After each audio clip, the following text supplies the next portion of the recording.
Muy bien, muy buenos días, señores, señoras. En mi calidad de directora de Educación Continua y del área de extensión de la Facultad de Derecho de la Pontificia Universidad Católica de Chile, les doy la más cordial bienvenida a la presentación del libro Whistleblowing, una perspectiva global, cuyos editores son los profesores Ramón Ragués, Carmen Eloísa Ruiz y Matías Belmonte. Esta obra de la editorial Tirant Lo Blanche es una obra esencial para cualquier profesional del derecho y académico interesado en la justicia penal y en los sistemas premiales. Este libro compila 7 artículos cuidadosamente seleccionados que exploran la temática desde múltiples enfoques y contextos jurídicos. Con artículos inéditos y traducciones inéditas del alemán y el inglés al español, la obra ofrece una visión fresca y detallada sobre cómo se implementa y se regula este sistema en diversas jurisdicciones, lo cual hace de este libro una herramienta invaluable para la reflexión y el avance en este campo. Los artículos abordan aspectos cruciales que resaltan la importancia y la necesidad de un desarrollo doctrinario y normativo en nuestra región. Esta obra no solo amplía el horizonte académico, sino que también inspira a los profesionales del derecho a considerar nuevas propuestas y mejoras en la implementación de la justicia penal premial. Muy bien, para hablar de los editores, autores de este libro, por un lado, el profesor Ramón Ragués es catedrático de Derecho Penal de la Universidad Pompeu Fabra de Barcelona desde el año 2010. Su investigación se centra en la teoría del delito, la delincuencia económico-empresarial y las relaciones entre derecho penal y proceso. En el primer ámbito tiene 2 obras cruciales: el dolo y su prueba en el proceso penal y la ignorancia deliberada en derecho penal. En el segundo ámbito es autor de Whistleblowing, una aproximación desde el derecho penal y la actuación en beneficio de la persona jurídica como presupuesto para su responsabilidad penal, así como de diversos artículos. En el tercer ámbito, sus obras más relevantes son la prescripción penal, fundamento y aplicación, y la prisión provisional como última ratio. En cuanto a la docencia, coordina Lecciones de Derecho Penal, parte especial, uno de los manuales más reconocidos y recomendados en la materia. Ha sido investigador principal de proyectos financiados, magistrado suplente de la Audiencia Provincial de Barcelona, asesor de instituciones públicas y privadas y codirector de la colección Derecho Penal y Criminología de Marcial Pons. Por otro lado, Carmen Eloísa Ruiz López es profesora de Derecho Penal de la Universidad Externado de Colombia, doctora en Derecho por esa misma casa de estudios. Su trabajo académico se centra en la teoría del delito, el derecho penal económico y de la empresa, penal medioambiental y penal comparado, marco en el que se centra su producción de artículos y libros. Ha sido docente, investigadora invitada, así como conferencista en diferentes universidades de Europa y América Latina. También ha realizado estancias de investigación postdoctoral en Derecho Penal Económico y de la empresa en Alemania e Inglaterra. Fue directora del Centro de Investigación en Filosofía y Derecho de la Universidad Externado de Colombia desde febrero del 2020 hasta inicio del 2025. También se ha desempeñado como conjuez de la Sala Penal de la Corte Suprema de Justicia, miembro de la Comisión de Reforma a la Justicia en Colombia del año 2003 al 2015. Asesora de diferentes entidades del Estado colombiano y de un importante número de empresas multinacionales. En la actualidad es profesora del Departamento de Derecho Penal y Criminología de la Universidad Externado de Colombia. Nuestro último autor editor, Matías Belmonte, es profesor de Derecho Penal de la Pontificia Universidad Católica de Chile y abogado de la misma casa de estudios. Posee un magíster en Derecho Penal de doble titulación de la Universidad de Talca y la Universidad Pompeu Fabra y diplomados vinculados en la litigación, el Derecho Penal y el Derecho de Libre Competencia. Es doctorando en Derecho Penal de la Universidad Pompeu Fabra con el proyecto de tesis La legitimidad penal y político-criminal de los programas de clemencia, que espera ser defendida este año 2025. Es autor de diversas publicaciones en temas vinculados con la relación entre el derecho penal y el derecho de libre competencia, destacando su coautoría en el libro sobre el delito de colusión publicado en la editorial Tirant Lo Blanche. En lo profesional es actualmente el jefe de la División Anticarteles de la Fiscalía Nacional Económica.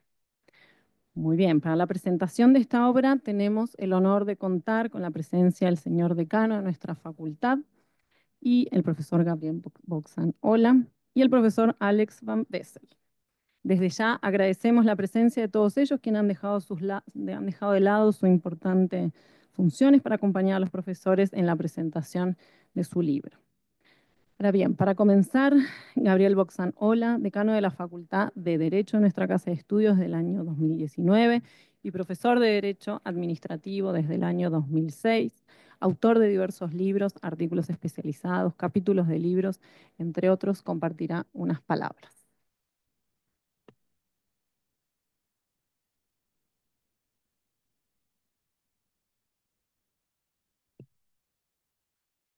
Muchas gracias, Sabrina. Tengo preparado un discurso de 93 minutos para compartir con ustedes, así que no, la verdad es que quisiera darles unas palabras muy sencillas para darles la más cordial bienvenida a este evento tan importante que, como siempre, lo es el lanzamiento de un libro, ¿ah? Que el de hoy, por supuesto, sabemos, tiene connotaciones especiales y que me voy a dedicar a enfatizar algunos elementos, no en lo más técnico, que eso, por supuesto, va a corresponder a la presentación a cargo de qué mejor especialista podríamos tener que Alex Van Bessel en este sentido, sino que algunos trazos generales de la importancia que institucionalmente un evento como este tiene para nuestra facultad. Lo primero, por supuesto, dar la bienvenida a cada uno de ustedes y saludar muy especialmente a Ramón Rayés, que nos acompaña hoy día en la testera. Muchas gracias, profesor Rayés.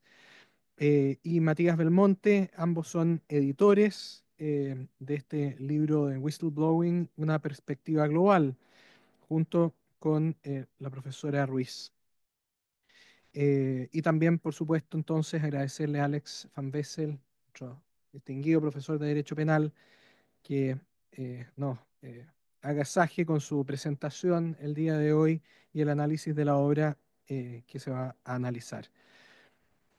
Pues bien, lo cierto es que lo primero que uno dice en estas oportunidades siempre es felicitar a los autores, a los editores, en este caso Matías, Ramón y Carmen, por supuesto, y a sus respectivas familias, ¿ah? Así que esto también requiere un trabajo conjunto y un apoyo muy significativo de los grupos familiares de todos, pero quisiera detenerme en particular en Matías porque justamente Matías es un profesor joven de nuestra facultad, para quien, por supuesto, esta publicación tiene una connotación especial.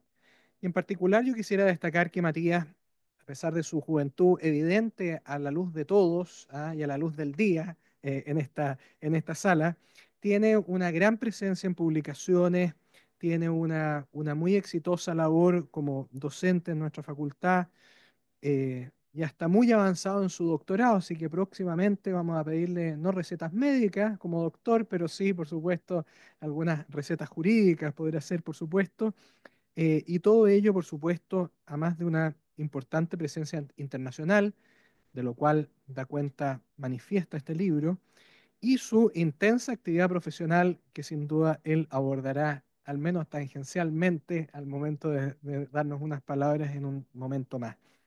Y eso, por supuesto, junto a su vida familiar, lo que significa que Matías, increíblemente, tiene algo de tiempo libre aún, de sus pechos, por lo menos para dormir. ¿Ah? Ahora, respecto del libro, quisiera detenerme en ciertos aspectos generales, unos trazos fundamentales solamente, no siendo yo especialista por lo demás en la materia. Eh, Whistleblowing, una perspectiva global de obra de distintos autores, aborda una materia muy importante desde el punto de vista de las denuncias y su rol en el contexto penal, pero también con otros tipos de consecuencias en el ordenamiento jurídico. Se trata de un mecanismo que está siendo muy estudiado pero no quizás lo suficientemente, y por eso este libro aporta significativamente en este aspecto, porque goza de cierto éxito, me atrevería a decirles, en las legislaciones modernas, ¿ah? Nuestros legisladores están especialmente entusiastas en abordar las perspectivas de las denuncias y plantearlas como criterios de tratamiento, de resolución de conflictos que, como ustedes saben, también tiene una connotación, pueden tener una connotación penal. Ahora, esto también reviste grandes desafíos en distintos ámbitos, ¿ah? eh, Desafíos en relación con una consistencia en general del orden jurídico, pero también desafíos importantes en el tratamiento, y acá me corregirán, por supuesto, los especialistas eh, en, en- en esta materia, desafíos concernientes a la protección de vida de los derechos fundamentales que con estas prácticas de denuncia también pueden verse afectados en caso de realizarse de manera incorrecta, irresponsable o estar mal diseñados dentro del ordenamiento jurídico. Y esto, por supuesto, huelga señalarlo, en tiempos en que actitudes populistas, en que la indiscreción en distintos niveles, la irresponsabilidad en distintos niveles y las debilidades en general en un compromiso debido con el Estado de Derecho pueden plantearnos grandes riesgos y agravar los riesgos que naturalmente pueden asomar en estas materias. Y por ello, entonces, tanto más necesaria es una obra como la que hoy se presenta, que aborda distintos aspectos de este whistleblowing o las denuncias, que por lo demás, por supuesto, lo que importa en particular es que son examinados a la luz de una perspectiva global, es decir, sin tratar de circunscribirnos en nuestro pequeño redil, sino que abiertamente tratando de abordarlo desde una perspectiva mucho más amplia que compromete a los distintos ordenamientos jurídicos em, del mundo.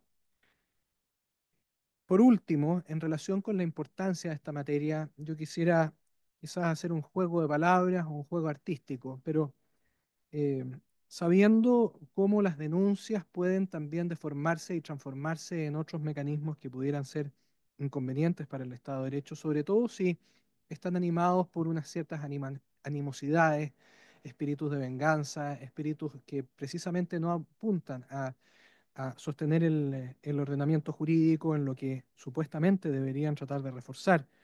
Eh, no puedo sino recordar que Matías Belmonte está tratando de examinar esta materia y hay un personaje muy importante de una famosa ópera de Mozart, El rapto del Serrallo. El protagonista se llama Belmonte y al final de la ópera, que está en alemán, ¿ya? Belmonte junto con otros personajes, en un final feliz, por supuesto, ¿ah? Bueno, no siempre en la ópera es feliz, pero en este caso sí lo es, dice en alemán, y aquí me corregirán los conocedores del alemán presentes, canta en alemán la siguiente línea, bueno, otras líneas más, por supuesto, pero esta en particular es bien llamativa. Belmonte canta, Nichts ist so hässlich als die Rache, ¿ya? Nada es tan odioso como la venganza.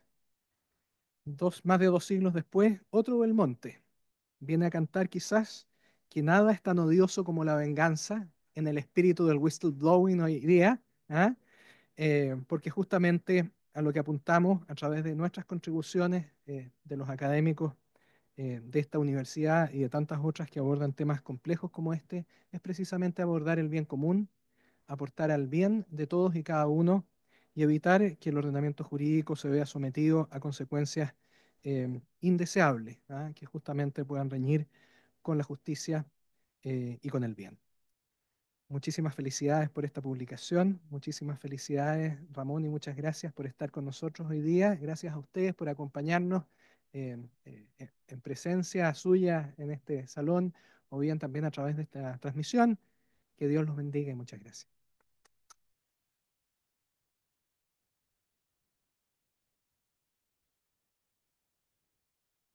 Muchas gracias, señor decano, por sus palabras. Ahora bien, vamos a invitar a los autores de este libro a que nos cuenten su experiencia en la edición del mismo. Vamos a dar la palabra primero a Matías Belmonte. Sí, muy bien. Bueno, hola a todos, ¿se escucha bien? Bueno, buenas tardes a todos los presentes, tanto de forma presencial como telemática, ¿no? Pretendo ser breve y solo con el afán de cumplir un doble objetivo. Primero, transmitir mi sentimiento de gratitud hacia tantas personas que hoy nos acompañan y que hacen esto posible. Y en segundo lugar, comentarles la vinculación del tema que propone la obra con nuestro ordenamiento jurídico. En cuanto a lo primero, comienzo por agradecer a mi esposa Nicole y a mis papás que me acompañan hoy, como mañana y como siempre, como diría Camilo Sesto. Tendría muchas cosas que decirles, pero este evento no es solo mío, aunque mi mamá piense lo contrario. Por ahora vaya un los amo y gracias por todo. También para Nicolás, mi sobrino y ahijado.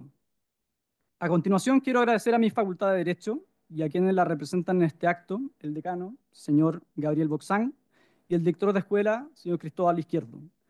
Desde el primer momento en que planteé poder realizar el evento de lanzamiento de esta obra, hija de 3 casas y naciones distintas, me sentí acogido por mi facultad, lo que agradezco enormemente. Asimismo, quiero reconocer al profesor Alex Van Bessel, quien desinteresadamente aceptó presentar nuestro libro sin haber contado siquiera con un ejemplar oficial, por lo que le reitero mis disculpas. Que un académico y profesional de su talla haya aceptado sin dudar la invitación a presentar este libro es un tremendo honor para los editores. Finalmente, no puedo dejar de mencionar que con enorme satisfacción veo también a varios alumnos, si no el 80% de esta sala, que se han hecho presentes en este evento gracias a la invitación que les ha transmitido el director de escuela, con quien comparto docencia, el profesor Izquierdo, a quien también le debo en gran parte haberme abierto las puertas de la facultad para impartir clases. Vayan mis agradecimientos para el profesor Izquierdo y para mis alumnos. Adicionalmente, agradezco a Sabrina por la impecable organización y a Benjamín Rodríguez por la asistencia técnica. Asimismo, transmito especiales agradecimientos a los miembros de mi división de anticarteles de la Fiscalía Nacional Económica, que se han hecho presentes y han hecho espacio en su apretada agenda para atender este evento. Lo tomo como una muestra de afecto y respeto, sentimientos absolutamente recíprocos. Doy las gracias también a la doctora Carmen Eloísa Ruiz y al doctor Ramón Rayés, quienes me consideraron para acompañarlos en la ardua y hermosa tarea de dictar este libro sobre whistleblowing. Que ambos autores, con tantas más credenciales que quien habla, me hayan hecho esta invitación es motivo de mi más profunda gratitud. En particular, debo decir que al doctor Ramón Rayés, mi maestro y director de tesis doctoral, le debo mucho más que la invitación a coordinar este libro, pero espero que pronto hayan otras instancias para reconocerlo debidamente. Por ahora, es desde ya un placer haberlo podido invitar a mi casa académica. Finalmente, agradezco a la editorial y a todos los que realizaron contribuciones y traducciones. Su pasión, dedicación y tiempo son la mejor expresión de la generosidad de la labor académica. Ahora vamos con el libro y con su vinculación con Chile. Cuando hace unas semanas envié la invitación a esta actividad de lanzamiento, un profesor me comentó que el título del libro le hacía justicia a su contenido. En efecto, no sé si puede encontrarse un mejor título que el de una perspectiva global para una obra en la que se puede encontrar tanto la descripción regulatoria del whistleblowing en Europa y Latinoamérica, como consideraciones más generales desde la perspectiva filosófica, dogmática y político-criminal. Para los alumnos que nos acompañan y para quienes no estén suficientemente familiarizados con esta institución, comienzo por compartirles una aproximación muy simplificada del whistleblower. Se trata de aquel denunciante de irregularidades y delitos que él mismo ha presenciado por ser integrante o por relacionarse con la entidad en la que se verifica el ilícito. Así, por ejemplo, el trabajador de una empresa que ha sido testigo del pago de un soborno por parte de su jefe a una repartición pública a efectos de asegurarse un contrato. Resulta evidente que desde la perspectiva del Estado, contar con información de primera fuente es algo útil y deseable. Por lo anterior, la cuestión es cómo se incentiva a los ciudadanos a convertirse en whistleblowers. En efecto, en un comienzo puede que el particular solo vea desventajas de denunciar. Inversión de tiempo y recursos, posibles represalias del empleador y de los compañeros de trabajo, verse envuelto en líos judiciales. Piensas en el caso, por ejemplo, de quien a la vez que denuncia revela un secreto empresarial, incurriendo a su vez en un tipo penal, etc. En definitiva, solo costos y ninguna ganancia personal. Lo anterior ha llevado a que ordenamientos jurídicos, como los angloamericanos y europeos, hayan desarrollado estatutos de protección al whistleblower, incentivando la denuncia ciudadana con mecanismos tales como garantizar la indemnidad laboral, la configuración de una causa de justificación en caso de cometer delitos en virtud de la interposición de denuncia, la protección de la identidad del denunciante e inclusive la recompensa económica en ciertos casos. ¿Cuál es la situación en Chile? Por una parte, nos encontramos con que desde hace algún tiempo el legislador se ha mostrado activo en promover y regular la figura del whistleblower en diversos ámbitos de la actividad económica y estatal. Sin embargo, a la vez se aprecia una falta de coordinación de los diversos esfuerzos, derivando en un ordenamiento que en la materia se muestra algo incoherente y poco uniforme. En este sentido, apunto algunas cuestiones generales cuyo detalle podrán encontrar en el libro. En primer lugar, la diferencia es abismante si se es funcionario público o particular. En efecto, en el primer caso, existe la obligación de denunciar delitos de los que el funcionario público tome conocimiento en el ejercicio de sus funciones, regla general que no existe en el caso de los privados. En segundo lugar, es digno de mención que uno de los incentivos más polémicos en derecho comparado en relación con los estatutos de protección del whistleblower, esto es la recompensa económica, es ya una realidad en Chile desde que se encuentra regulado desde 2021 a propósito del mercado financiero. Así, actualmente, quien denuncie irregularidades en el referido ámbito puede optar a recibir una recompensa de un porcentaje de la multa que se imponga al responsable, monto que puede llegar incluso hasta el $1.000.000. En tercer lugar, en relación con mecanismos de protección al denunciante, es pertinente hacer presente, por una parte, la reserva de la identidad de quien realiza una denuncia. En esta línea, desde agosto de 2023, cuando se promulgó la Ley 21.592, que establece un estatuto de protección en favor del denunciante, se encuentra regulada en nuestra legislación procesal penal la posibilidad de solicitar la reserva de identidad al Ministerio Público al momento de presentar una denuncia. Adicionalmente, la misma Ley 21.592 regula un canal de denuncias administrado por la Contraloría General de la República que se hace cargo de la información que los denunciantes pongan en su conocimiento y que se refiera a infracciones administrativas, corrupción, afectación del erario público y participación de funcionarios. Respecto de dicho canal de denuncias, también se encuentra regulada la reserva, como también sucede en relación con la denuncia en el ámbito financiero. En el resto de las esferas de la actividad administrativa, sin embargo, no hay una regulación general sobre la reserva de identidad. Otro mecanismo de protección es el que tiene relación con la indemnidad laboral del denunciante. En esta línea, la Ley 21.592 incorporó al whistleblower en las normas del procedimiento de tutela laboral del Código del Trabajo. Finalmente, en lo que dice relación con la protección penal al denunciante, salvo en el mercado financiero, no existe una norma general que le brinde inmunidad de ser perseguido penalmente en circunstancias de incurrir en algún delito en virtud de la interposición de su denuncia.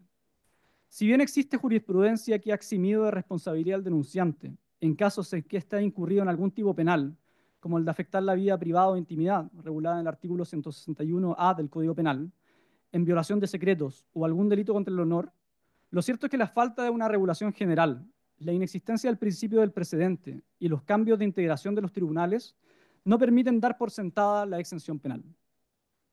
Y en cuarto lugar, en relación con el denunciante que tuvo participación en los hechos que autodenuncia, cabe preguntarse qué beneficios penales pudiera tener como consecuencia de su colaboración con la justicia.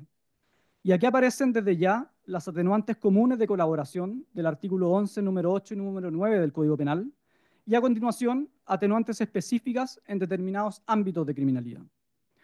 Pensar en un incentivo todavía más atractivo, como la exención de responsabilidad, nos acerca a instituciones como la delación compensada, que si bien tiene alguna relación con el whistleblower, presenta relevantes particularidades que ameritan un tratamiento autónomo.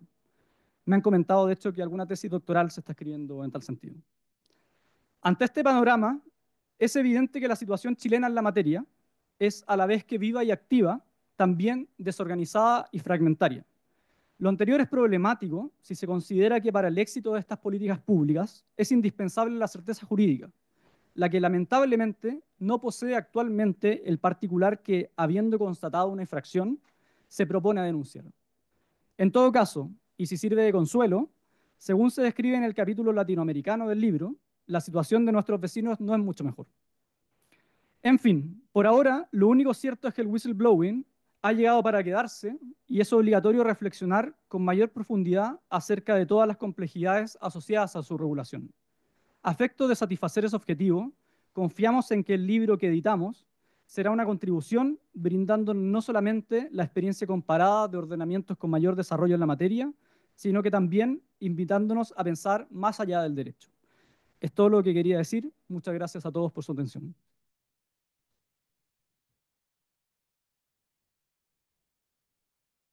Muchísimas gracias, Matías Belmonte, por tus palabras. Vamos a hacer la palabra a Ramón Ragués.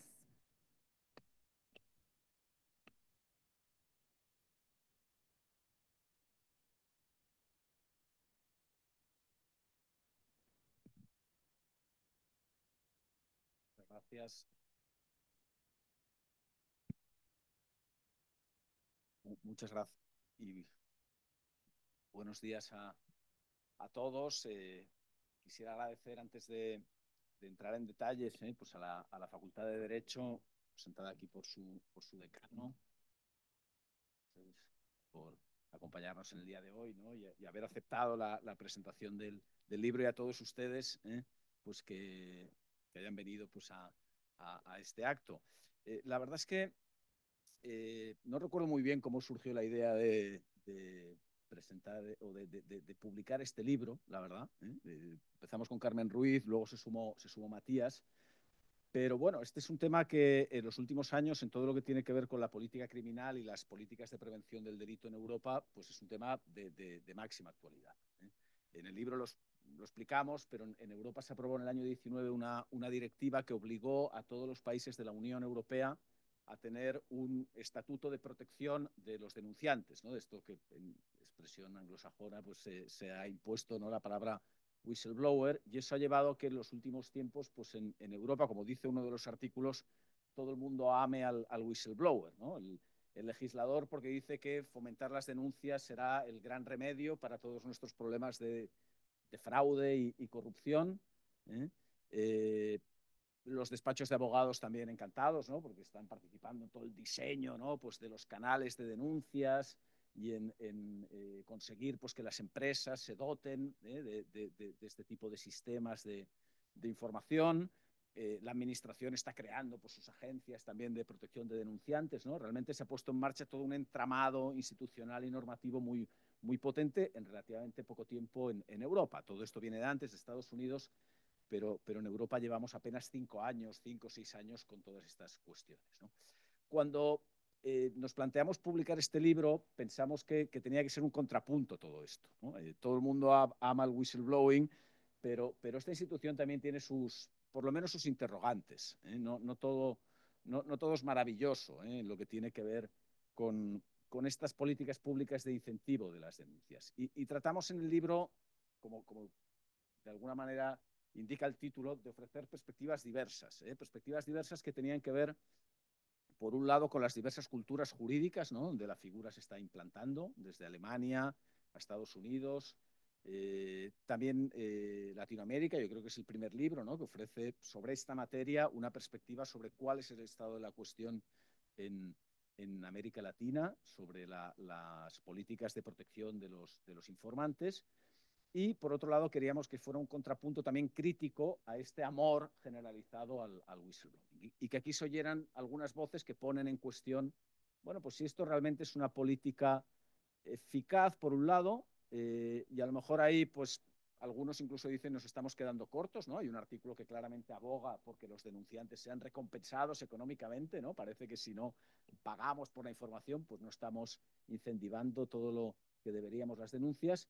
Y en cambio otros autores dicen, bueno, cuidado, porque históricamente, ¿no?, los países, las culturas jurídicas que han apostado mucho por incentivar las denuncias, pues en fin, no han destacado por ser un modelo de respeto pues a las libertades ciudadanas, ¿no? Esto de convertir a cualquier ciudadano en un policía de su compañero, pues es algo tal vez peligroso. Entonces hemos intentado que en el libro todas estas perspectivas y todas estas dudas pues tuvieran voz. Hay artículos que son claramente más proclives, los hay que son más críticos, algunos incluso pueden sorprender, ¿no?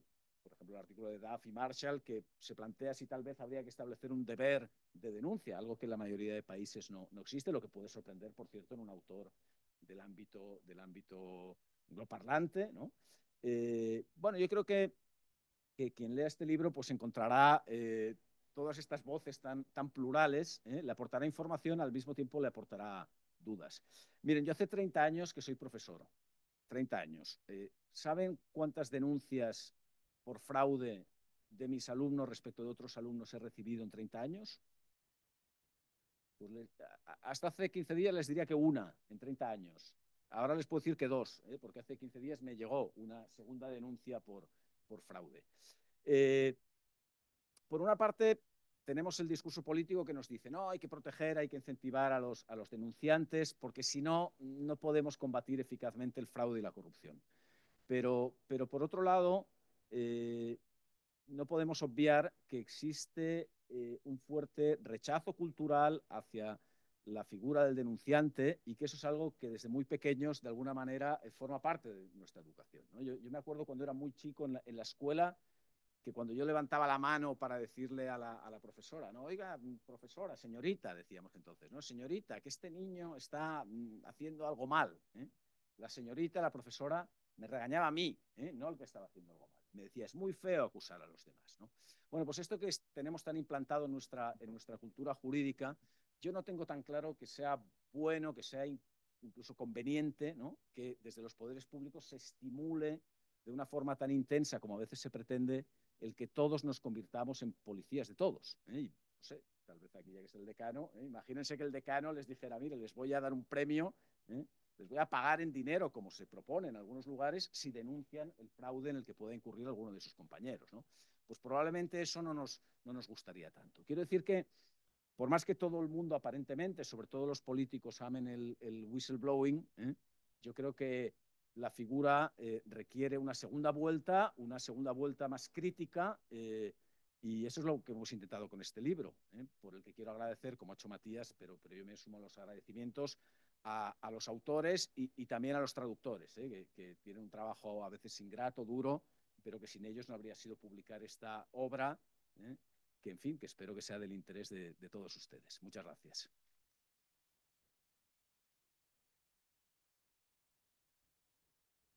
Muchas gracias, profesor Ramón Ragués. Y ahora la profesora Carmen Ruiz, quien está conectada, la veremos conectada vía remota y compartirá con nosotros también unas palabras. Profesora Ruiz. Muchas gracias, buen día a todos, es un gusto saludarlos y es una lástima no estar allí compartiendo esa mesa y ese espacio en donde encuentro gratos amigos. En primer lugar, quiero agradecerles a ustedes, a la Universidad Católica de Chile y a los colegas que incentivaron esta idea. Ramón, recuerdo ahora que mencionabas el día que de hecho hablamos y surgió la idea a la que se sumó de una manera muy activa y tomando también un gran liderazgo Matías, porque discutíamos precisamente algo que has mencionado y es ¿qué libros y qué obras abordan de manera global una discusión de la que estamos hablando todos cuando incluso tomamos un acápite específico dentro de los de las famosas estructuras de cumplimiento y los programas de cumplimiento en el ámbito económico empresarial y estos canales de denuncia que parecen matemática obligada? ¿Y cuál va a ser la relevancia? ¿Cuál es la relevancia desde lo sociológico y luego en materia penal, que es la tarea nuestra? ¿Cuál es esa relevancia desde la prevención y luego también desde lo que aborda también el libro con un autor en particular, si se puede ver como una causal excluyente de responsabilidad en los conflictos que hay, por ejemplo, con deberes empresariales? Yo creo que la mayor parte de los tópicos que abordan en el libro ya han sido tocados de manera tangencial y contamos además con la participación de un gran amigo, Alex Van Wessel. Alex, es un gusto que hayas aceptado comentar el libro en este esfuerzo conjunto que emprendimos en su momento con Ramón, con Matías. En total, 14 autores. Tenemos 14 autores, cuatro traductores, el apoyo y trabajo conjunto de las editoriales de la Universidad Externado de Colombia y de la editorial Tirán Leblanc. Y en este momento tenemos el apoyo también de la Universidad Católica de Chile para hacer esto, para generar academia y hacer discusión. Creo que las reflexiones son muchas, son muchos los tópicos. Alex, estamos atentos a lo que nos vas a decir, a lo que vas a señalar, pero creo que, por ejemplo, en Colombia, y eso lo toca también el libro y es uno de los grandes aportes, las discusiones son desde el punto de vista del sector público, porque pareciera que a nivel de empresas empresas multinacionales ya se encuentran instalados los canales de denuncia y prácticamente se trata, pareciera ser de un corte y pegue desde el ámbito internacional, de instrumentos internacionales, de lo que viene del derecho anglosajón, luego algunas empresas europeas. Y las discusiones más grandes se han dado en torno a políticas públicas de los pagos institucionalizados, los pagos que pueden establecer los gobiernos como incentivo de prevención de ilícitos, las discusiones que se han generado en el marco de diferentes proyectos de ley. En el caso de Colombia, ya lo anticipaba Matías, hemos tenido varios proyectos de ley, pero no se ha concretado una legislación específica para el tema. Con ello estamos en deuda de establecer unos parámetros generales que nos permita tener unos lineamientos comunes, por lo menos en el ámbito latinoamericano y posteriormente en algo que señala el mismo libro, en el ámbito global.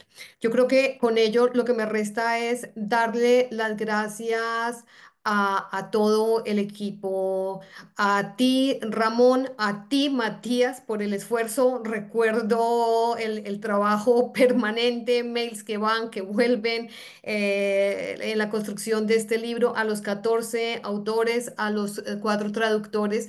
Y yo creo que ahora, Alex, pues a lo que venimos a escuchar también tu opinión sobre el libro, los comentarios y las reflexiones que tengan para empezar con ello a sacar el mayor provecho en este espacio. A todos, muchas gracias. Y bueno, en esto, Ramón, nos queda claro que cualquier idea logra ser una realidad y los proyectos académicos allí están hoy puestos para el público. Un saludo.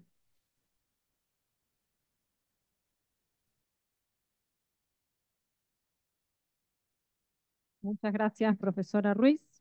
Y ahora bien, para la presentación de esta obra vamos a contar entonces con la presencia del profesor Alex van Wessel. Van Wessel es doctor en Derecho por la Universidad de Bonn, Alemania, es profesor de Derecho Penal de la Pontificia Universidad Católica, socio de Claro y CIA y miembro del directorio del Instituto de Ciencias Penales. Es autor de numerosas publicaciones, sus trabajos de investigación se concentran especialmente en la teoría de la imputación y en cuestiones de derecho penal económico.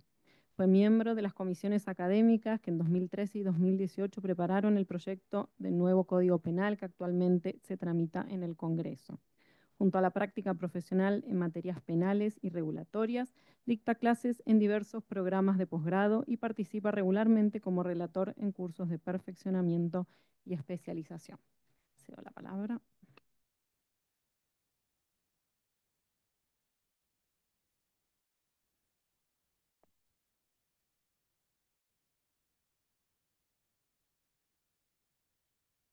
Gracias por esta invitación.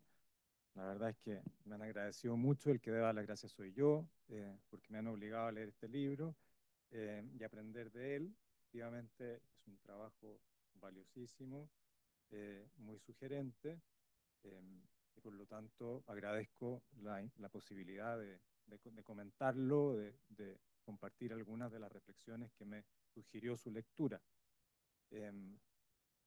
Así que, querido colega, señor decano, alumnos, señor fiscal nacional económico, profesores del área y de otras áreas también, que veo en el público, aquí va lo que puedo decir. Además, tengo que aclarar que estoy en presencia del principal o uno de los principales expertos españoles en la materia y el principal, si no uno de los principales y si no el principal experto chileno, así que trataré de estar medianamente, digamos, a la altura de las expectativas.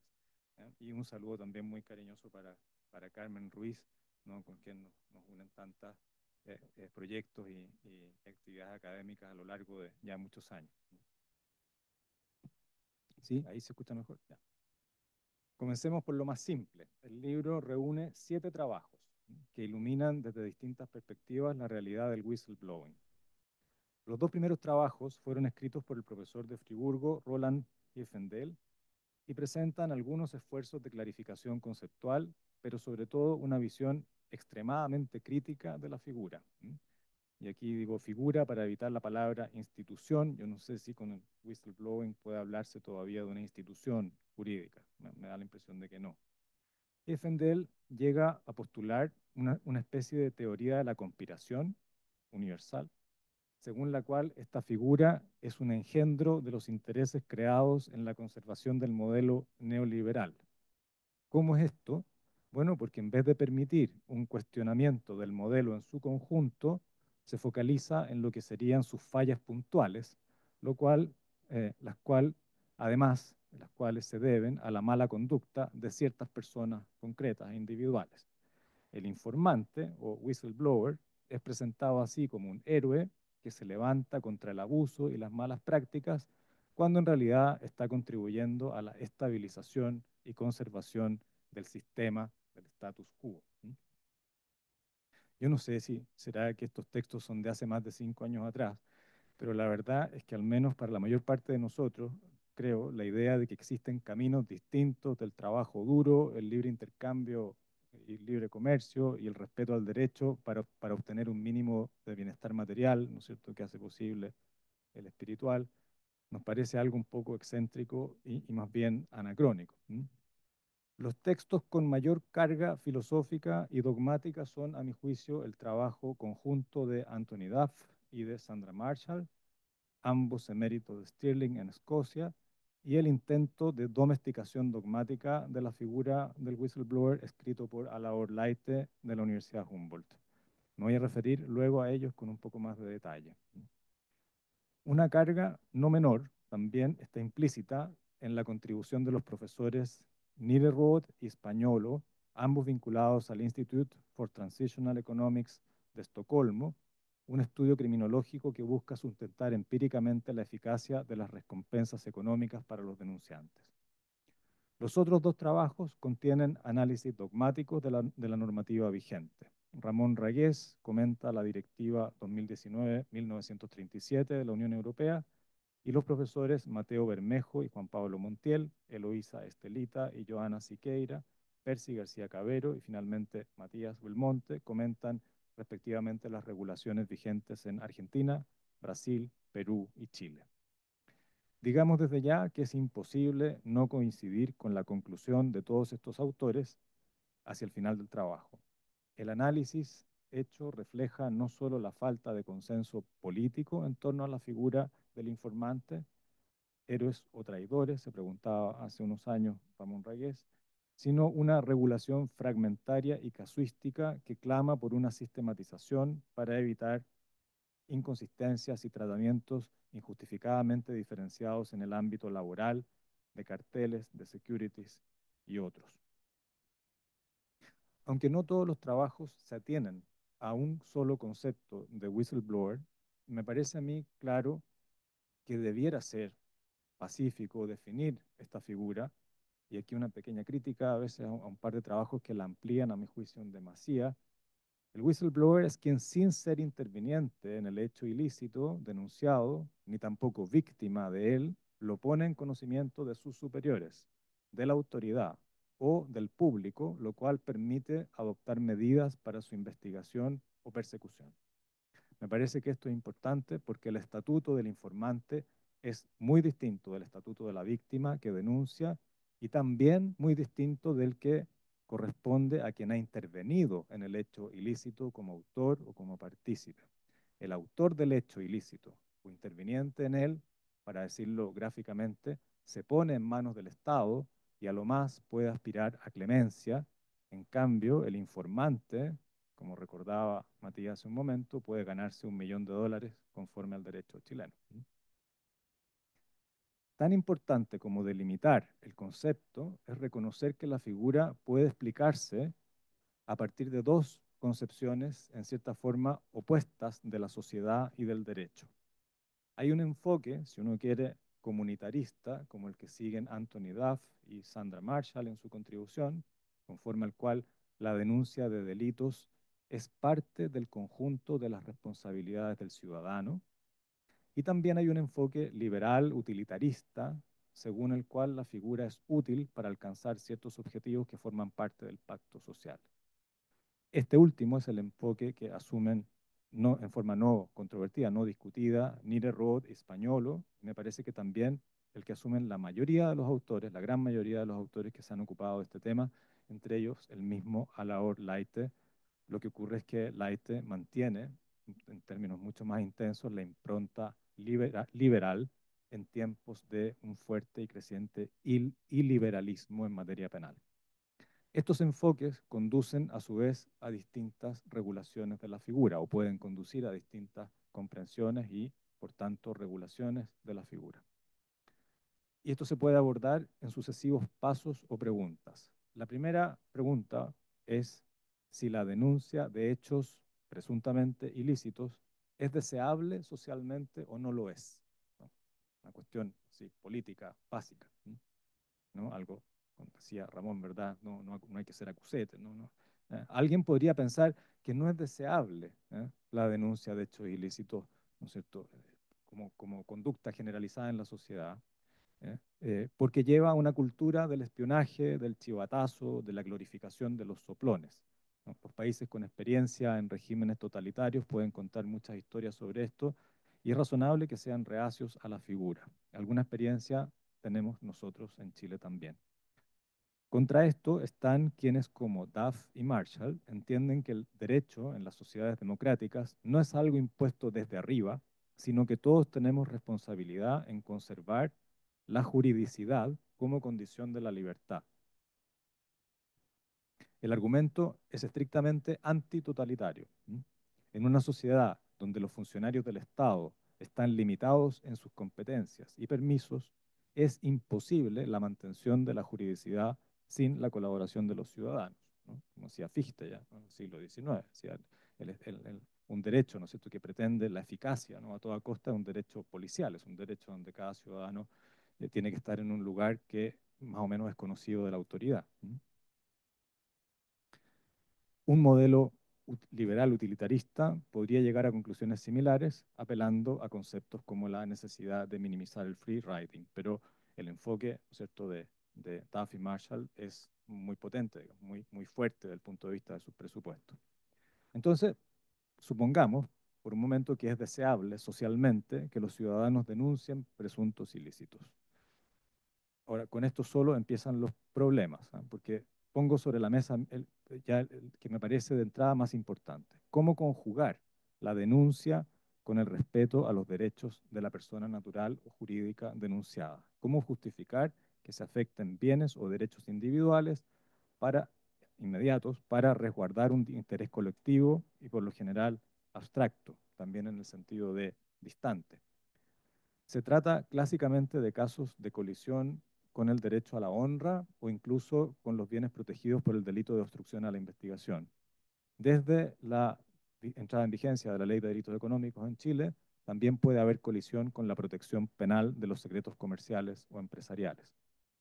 A este tema se aboca el trabajo de Alaor Leite en relación con la ley alemana, asumiendo que entre los secretos que son protegidos puede haber también secretos ilegales, o al menos que la revelación del informante puede incluir, y muchas veces incluirá, la revelación de secretos legales, de secretos sin duda protegidos por el ordenamiento.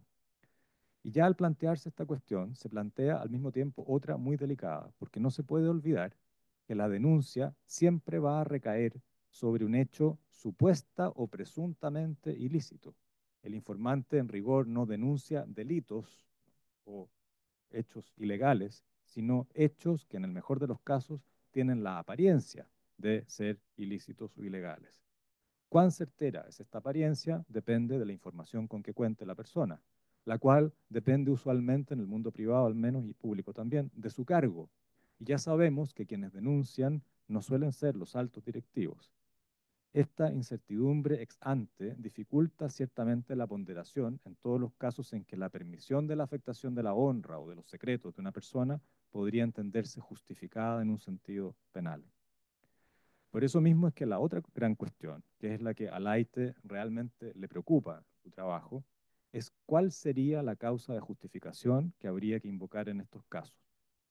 Salvo respecto de los funcionarios, que podrían ampararse en nuestro muy general artículo 10, número 10, el cumplimiento de un deber, y respecto de las personas que tienen un deber institucional de denuncia, explícitamente recogido en la ley, en todos los casos, la respuesta a esta pregunta de cuál es la causa de justificación es cualquier cosa menos clara. En materia de supervisión del mercado de valores, por ejemplo, del mercado financiero, está el artículo 86 de la ley de la CMF, introducido en el año 2023. Se dice que quien denuncie no será penal ni administrativamente responsable por efectuar dicha colaboración y tampoco responderá por los perjuicios que produzca.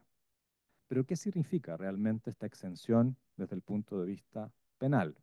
Y por lo tanto, ¿hay que considerar incluida la revelación de cualquier irregularidad o solo de las más graves? El artículo 83 de la ley dice infracciones de las leyes que sean materia de competencia de la comisión. Pero la infracción de ley eh, es un concepto muy amplio y sabemos que muchas veces también se entiende como infracción de ley la infracción de alguna regulación infralegal que es dictada por encargo de la ley. Eh, Al menos así es en muchos casos en materia ambiental y en otras distintas también. Debe haber una situación de riesgo permanente y más o menos continuo para los bienes jurídicos protegidos, o podrían denunciarse también planes o infracciones que pueden tener lugar en el futuro. Es correcto cuando el artículo 82 de la ley de la CMF limita la figura a la detección, constatación o acreditación de infracciones ya cometidas. Esta limitación podría hacerse también cuando se trata de ilícitos penales planificados para cometerse en el futuro. La AITE va a concluir que a estos casos no se aplica ninguna causa de justificación conocida y que la regla equivalente en la ley de secretos empresariales alemana consagra una causa de justificación atípica que caracteriza como un estado de necesidad anticipado, lo cual obliga a interpretarla en los términos más restrictivos posibles. Bien, hemos supuesto que sería socialmente deseable que los ciudadanos denuncien delitos y que pueden hacerlo aun cuando con ello afecten ciertos derechos. Demos el siguiente paso. ¿Podría establecerse el whistleblowing además como un deber jurídico? Y adicionalmente, de tal manera que quien infringe este deber queda sujeto a la imposición de sanciones. Y por último, ¿podrían ser estas sanciones de carácter penal? Duff y Marshall, desde su approach del deber de cooperación de los ciudadanos para la mantención de la juridicidad, responden afirmativamente todas estas preguntas. Nuestro sistema jurídico, en cambio, y hasta donde yo sé, eh, prácticamente todos los sistemas jurídicos del mundo, salvo contadísimas excepciones, también, perdón, no la responden afirmativamente, la responden negativamente. Salvo en los casos en que la denuncia forma parte del conjunto de deberes institucionales de una persona, un funcionario público, el encargado de un establecimiento educacional, y otros pocos casos en el artículo 175 del Código Procesal Penal, y algunos más en la Ley de Bases de Administración del Estado, no existe en Chile un deber jurídico de denunciar hechos aparentemente ilícitos. Y para aquellos que sí tienen ese deber, la sanción en caso de omisión de denuncia es de escasa entidad, una pena de falta con una cláusula de inexigibilidad también bastante amplia, o sea, un régimen prácticamente idéntico al de la omisión de socorro, lo cual también plantea dudas, porque si el deber de denuncia es parte, ¿no es cierto?, del conjunto de deberes institucionales del sujeto, es muy raro que se lo trate, en caso de la omisión de denuncia, como un deber genérico de solidaridad. Ahí hay un problema que habría que revisar, quizás, ¿no? Esto por el momento. Considerando la evolución, o sea, por el momento no hay deber jurídico, ¿no? Considerando la evolución del derecho penal en los últimos años, eso sí, puede valer la pena ir pensando desde ya en la introducción de posible introducción de un deber general de denuncia. No sé cuánto irá a faltar para eso, pero tal como evoluciona el derecho penal chileno, digamos, con decenas de reformas al año, o sea, prácticamente una al mes, digamos, ¿no? En los últimos 3 años, no me extrañaría, digamos, que en algún minuto aparezca también un deber de denuncia. Si esto hay que prepararse para eso, yo diría al menos dos cosas. La primera es que ni siquiera Duff y Marshall quieren hablar de un deber de denuncia, sino que prefieren hablar de una responsabilidad del ciudadano en este sentido, para resaltar enfáticamente que el surgimiento de este deber no es automático, sino que solo se da cuando no existan buenas razones para omitir la denuncia. Es decir, que incluso quien toma conocimiento de hechos que pueden revestir caracteres de delito debe tener un espacio para deliberar si denunciar esos hechos constituye o no una verdadera contribución a la convivencia social. Los ejemplos que dan no son muy útiles para nosotros, hablan de los daños imprudentes y otras conductas que son atípicas en nuestro derecho, pero unas lesiones menos graves en una riña entre dos conocidos que termina bien podría funcionar. O sea, cuando, ¿no es cierto?, dos personas se dan de puñete y después, digamos, se reconcilian y se va cada uno por su lado, ¿no? Sería muy contraproducente, ¿verdad?, que un tercero que vio esto vaya y denuncie, ¿verdad?, esto a la justicia y se tenga que iniciar un procedimiento penal, digamos, por ese hecho.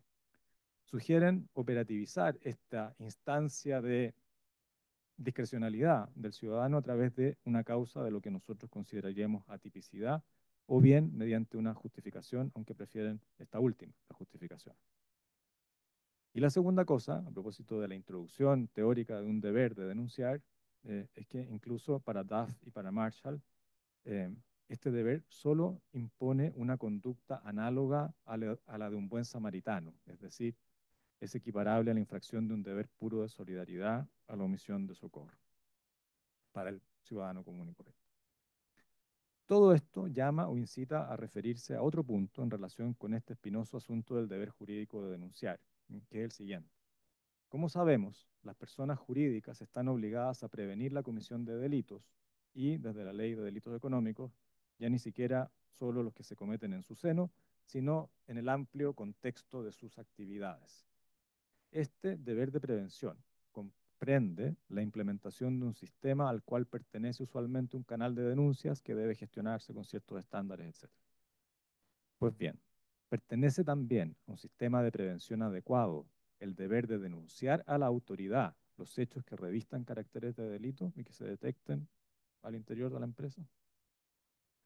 Es decir, aquello que no existe para las personas naturales, el deber de denunciar posibles delitos, sí existe para las personas jurídicas por el hecho de que el delito se cometa en el amplio marco de su actividad. Es discutible esto. Yo he tenido la oportunidad de conversarlo con, no sé, jueces, fiscales, en fin, operadores del sistema, y yo diría para la gran mayoría de ellos, aunque en una reacción más bien espontánea, es obvio que sí. Si la empresa, en el contexto de su actividad, detecta gracias al modelo de prevención la comisión de un delito, entonces tiene la obligación de denunciar. Porque si no, el modelo no es completo, no funciona.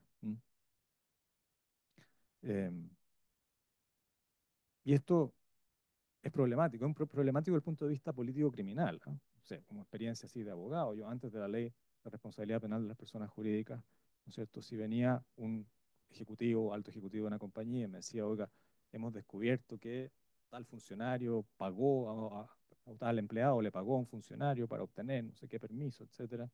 El consejo automático es, bueno, vaya y denúncielo y distánciese de ese hecho, que no es acorde, digamos, con la política ni la cultura de la organización. Hoy día si llega esa misma persona y me cuenta la misma historia, la primera pregunta es, si usted tiene un modelo de prevención, a ver, muéstreme el modelo primero y le diré qué es lo que hay que hacer. ¿No? La denuncia, ¿no? se dificulta. Pero también hay un problema más de fondo, y es que para la persona jurídica la infracción nunca va a ser tratada como la de un mal samaritano, sino que se le va a atribuir responsabilidad penal por infracción del deber negativo, sea por el delito que comete la persona natural, como dice literalmente la ley, sea por un delictum sui generis, según la forma como uno quiere interpretar el artículo 3º de la ley. En todo caso, se le va a castigar mucho más allá de la infracción de un deber de solidaridad.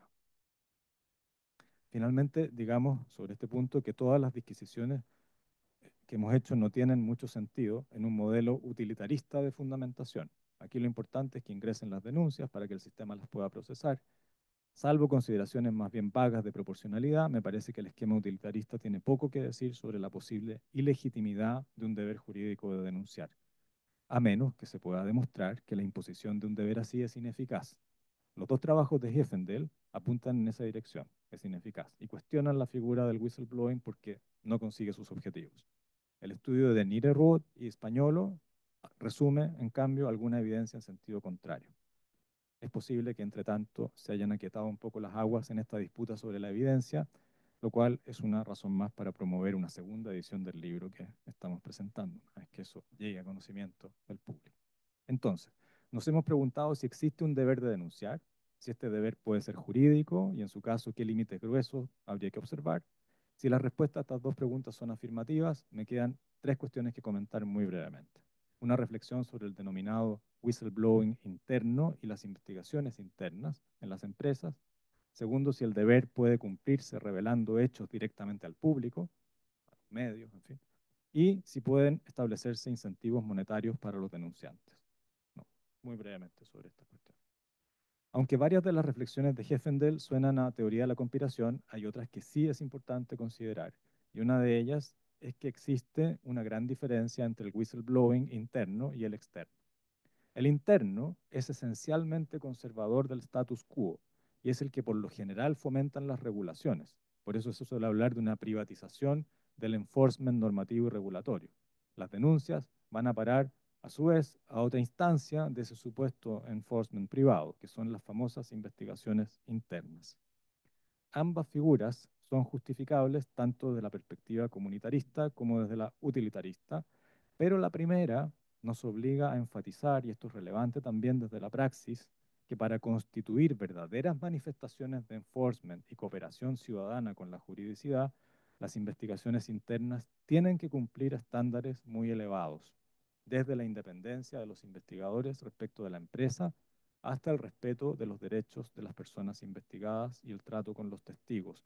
De lo contrario, lo digo también desde la praxis, ¿no? Las investigaciones internas se convierten en instancias de blanqueo de situaciones, cuando no en instancias de presión, amenaza y construcción de una realidad inexistente. Estas reticencias frente a las investigaciones internas no implican, sin embargo, que los únicos verdaderos héroes sean los informantes que realizan sus revelaciones directamente al público. Aquí también hay que hacer distinciones.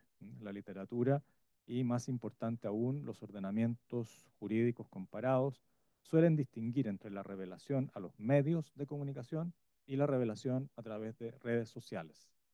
Enfrentarse a un medio de comunicación serio implica, entre otras cosas, ser contrastado, tener que señalar indicios o pruebas concretas, someterse al juicio de verosimilitud de un tercero. En cambio, el uso de redes sociales no tiene ninguno de estos controles y por lo mismo me parece que se trata de realidades que no son equiparables desde el punto de vista criminológico y político criminal. Esta distinción, de hecho, puede conducir a diferencias de tratamiento jurídico respecto de la protección que se dispensa al informante. La mayor parte de las regulaciones sujeta el tratamiento de una revelación como whistleblowing a que se cumplan ciertas condiciones de seriedad y verosimilitud, ya ex ante, y el cumplimiento de esas condiciones se verifica a través de un agente estatal. Aunque esto podría desincentivar, de hecho desincentiva algunas revelaciones, todo indica que es parte de la ponderación de intereses que hay que realizar para que la figura sea compatible con un ordenamiento jurídico respetuoso de la libertad. Mi impresión es que la perspectiva utilitarista debería ser particularmente sensible a esta distinción, sobre todo si pretende ser al mismo tiempo liberal. La perspectiva comunitarista de Duff y Marshall necesariamente tiene que asumirla. Y esto nos lleva al último tema, los incentivos para los informantes. ¿Cómo hacer que las denuncias provengan no solo de quienes actúan maliciosamente y por motivos espurios, sino también de ciudadanos que persiguen fines, si no altruistas, al menos lícitos? Lo básico parece ser una adecuada protección de, de estos denunciantes por parte del Estado. Esto es, como destaca la obra en varios pasajes, extremadamente difícil de lograr, pero al menos debería haber una protección reforzada frente a represalias que constituyan delito y ante la pérdida de la fuente de ingresos que usualmente puede suponer la denuncia. En el sector público, también en Chile, esto está bastante más avanzado, vía prohibiciones de separar del cargo al denunciante. En el sector privado, hasta donde se ha llegado solo hasta invertir la carga de la prueba respecto del fundamento de medidas desfavorables, como el despido del denunciante, al menos en el ámbito regulado por la ley de la CMF. Esto respecto de quienes obran por motivos altruistas. El paso siguiente es el establecimiento de incentivos económicos para denunciar. Como sabemos, Chile ha dado ya este paso en materias de mercado de valores y ya desde mucho antes en materia de protección de los monumentos nacionales. La aproximación utilitarista, y creo que en la ley de propiedad intelectual había una regla que después se eliminó. La aproximación utilitarista no solo defiende estos incentivos, sino que los promueve. Incluso más, Nire-Roth y Spagnolo no solo ofrecen cifras de eficacia, sino que esbozan su propia teoría de la conspiración acerca de por qué no ha avanzado aún más la oferta de recompensas. Y ellos apuntan al lobby de las empresas que temen a los denunciantes y que estarían impidiendo que se establezcan sistemas más agresivos de recompensa. A propósito de lo variable que son estos juicios así políticos, ¿no? Hoy día en la mañana, temprano, me topé con Francisco Agüero, que es profesor de Derecho de Regulación, digamos, en la Universidad de Chile y bueno, con mucha actividad en materia de políticas públicas. Eh, y me contó la siguiente, le hablé de este libro, que lo había leído, que lo encontré interesante, que además estaba muy citado, eh, y me dijo, porque él está citado a propósito de que él ha propuesto recompensar a los denunciantes en ciertos ámbitos. Y me dijo, sí, me dijo, yo propuse en su momento la fiscalización del lucro en la educación, introducir la figura de la recompensa para los denunciantes. Entonces, con articulado y todo, y la ministra de Educación de la época, sin embargo, que era doña Adriana del Piano, que hoy día es ministra de Defensa, le dijo, no, le dijo, por ningún motivo, eso es muy neoliberal, que es justo lo contrario de lo que sostienen estos autores, ¿no es cierto?, suecos, ligados a institutos suecos. Yo le pedí permiso para contar esta anécdota y me autorizó, así que estoy autorizado. Eh, La perspectiva comunitarista, en cambio, es mucho más parsimoniosa en esta materia de las recompensas. La denuncia de delitos es deseable como factor de cohesión social y como expresión de la participación intensa del ciudadano en la conservación del estado de juridicidad. Pero así como no deberían necesitarse garrotes para impedir las transgresiones, tampoco deberían necesitarse zanahorias para obtener la cooperación de las personas con las estructuras básicas que sustentan la convivencia en libertad. La recompensa es un cuerpo extraño en este paisaje, ¿no es cierto?, comunitarista. Sin embargo, Duff y Marshall son conscientes de que en su planteamiento hay algo de ideal, ¿no?, de aspiracional. La comunidad política que imaginamos, dicen, está sin lugar a dudas distante de la nuestra, pero esta distancia no puede ser tanta que no podamos aspirar a crear una comunidad política semejante, ¿no?, y que estos estándares sirvan también para medir el derecho vigente, ¿no? En síntesis, ¿no?, yo, como ustedes ven, y podría seguir compartiendo reflexiones con ustedes, ¿no?, el libro eh, eh, mueve a pensar, empuja a pensar, aguijonea para pensar, para plantearse estas preguntas, muchas otras que no he tocado. A veces uno encuentra respuestas, otras veces no las encuentra, que es lógico, ¿no? En todo libro ocurre lo mismo, pero espero que estas palabras hayan servido, digamos, eh, para lo único que fueron pensadas, digamos, para celebrar el esfuerzo intelectual, ¿no?, que significa, y de gestión, y en todo sentido, digamos, y familiar, de haber sacado adelante este proyecto, eh, pero también y sobre todo para que se animen a leerlo, comentarlo, discutirlo. Yo siempre he pensado que las actividades propiamente universitarias son la presentación de libros y la discusión de papers o artículos, ¿no? Todo lo demás se puede hacer en otros lados, ¿no? La docencia, desde luego, está lleno de instituciones docentes que no son universidades. La investigación también, digamos, hay instituciones dedicadas incluso exclusivamente, digamos, a la investigación, los Max Planck, qué sé yo, etcétera. Pero esto, ¿no?, la vida y el intercambio que surge del comentario y la lectura de un libro, el comentario y la lectura de un artículo científico, es algo que solo tiene lugar en la universidad. Así que muchas gracias y de nuevo, ¿cierto?, felicitaciones por este proyecto.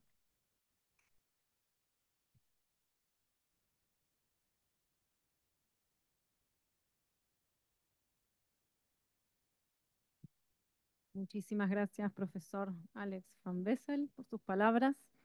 Y ahora bien, salvo que los editores quisieran agregar algo adicional, ¿no? Muy bien, entonces vamos a agradecer la presencia de todos ustedes y damos por terminado este encuentro en el que hemos presentado el libro Whistleblowing, una perspectiva global.